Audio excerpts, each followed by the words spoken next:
ito yung ating ingredients. Meron tayong Enoki Mushroom. Meron tayong cabbage.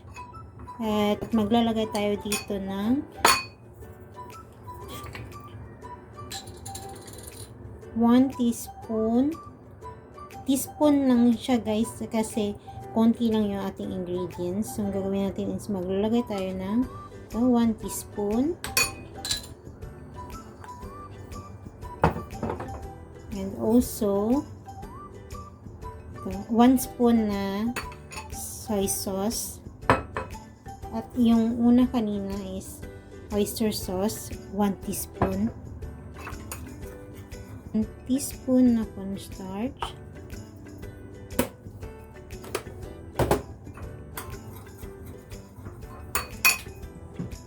And 1 spoon na water.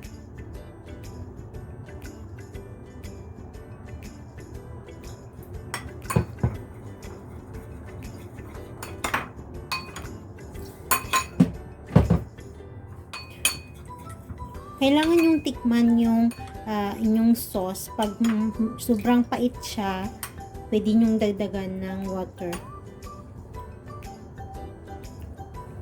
So, okay yung ating sauce.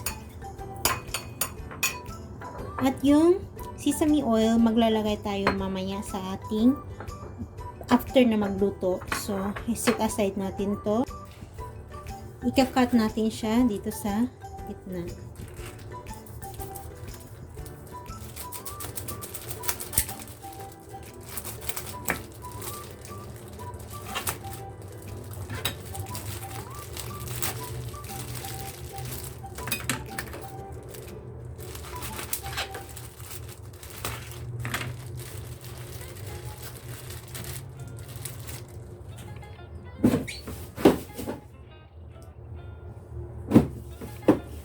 At huhugasan natin siya mamaya. Pero first of all, ang gagawin natin itong ating cabbage ay iluluto muna natin siya sa hot water. So, ilalagay muna natin siya sa boiling water. Ayan. Yan, meron akong boiling water dito.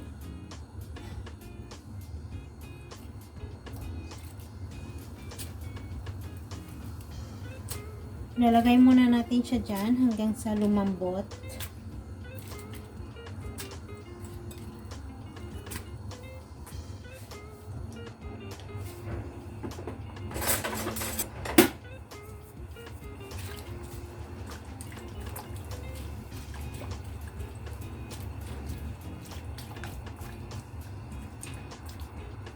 So, habang pinapalambot natin yung ating cabbage, ay huhugasan muna natin yung ating mushroom.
Pagkatapos ng hugasan, ay pipigaan nyo siya para mawala yung kanyang tubig.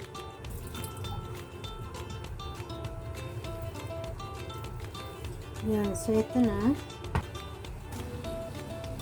So, ayan. Mukhang okay na yung ating cabbage. Malambot na. Tatanggalin na natin siya.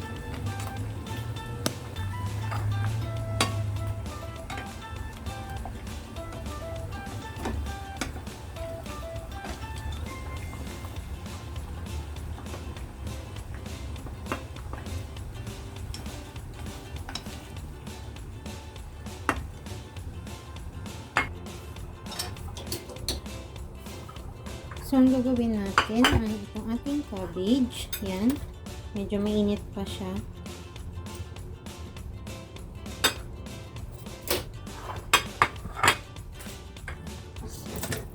So, ang gagawin natin ay lalagay natin dito yung cabbage. Tapos, kukuha tayo dito ng mushroom. Lalagay natin siya dito. Yan, kabilaan. Yan. Dapat ganyan siya kabilaan. Tapos, i-roll natin siya.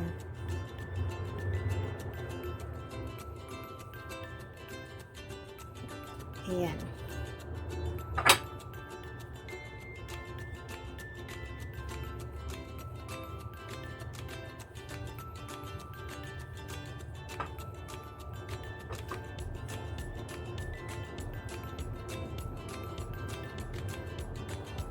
Ayan. Tapos, i-roll nyo lang siya.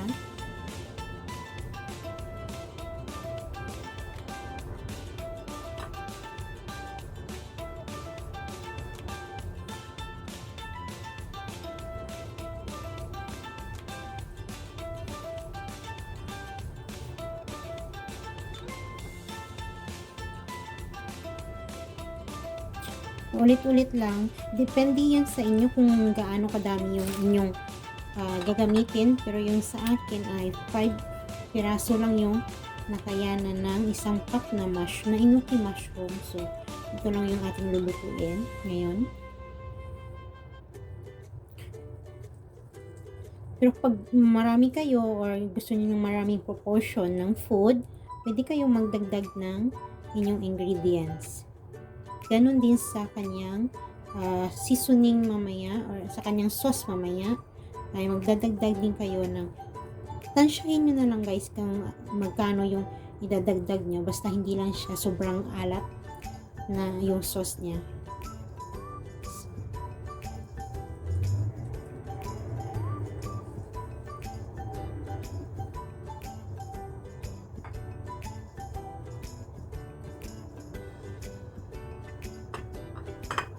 Medyo malapit na kasi ubusin ko na lang.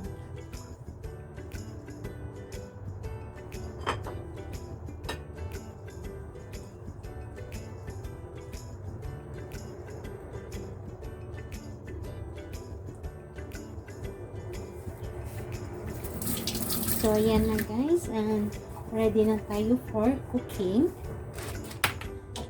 Natin natin yung fire.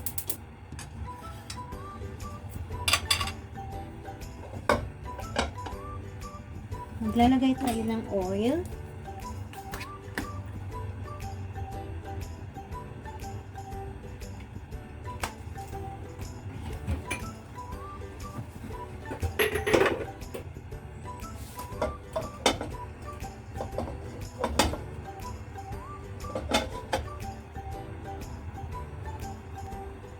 At ilalagay natin yung ating mushroom.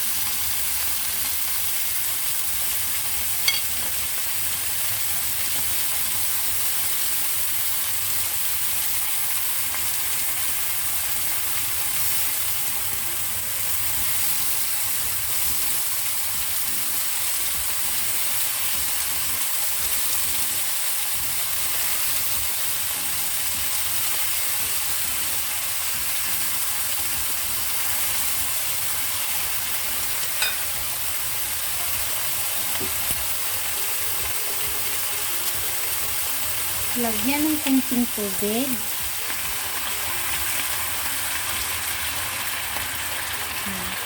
Lagyan ng siguro mga konting tubig, ganyan, para maluto yung ating mushroom.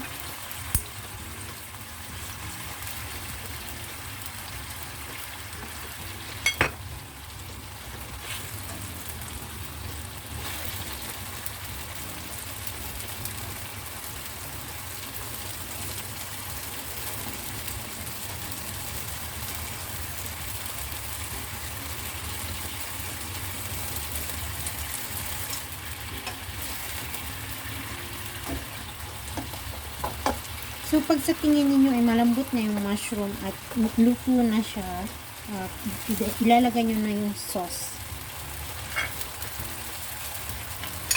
Itong sauce, ilalagay na natin. Pero, hinaan lang yung apoy para hindi mabilis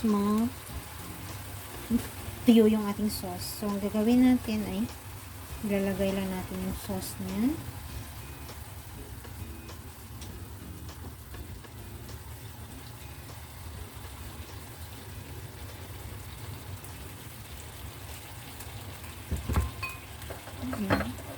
Tapos, maglalagay tayo ng sesame oil. 1 teaspoon. Yan.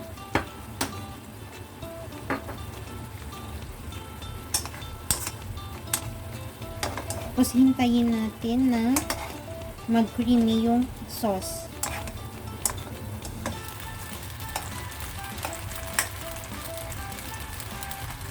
So, na.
Yan. Thank you for watching.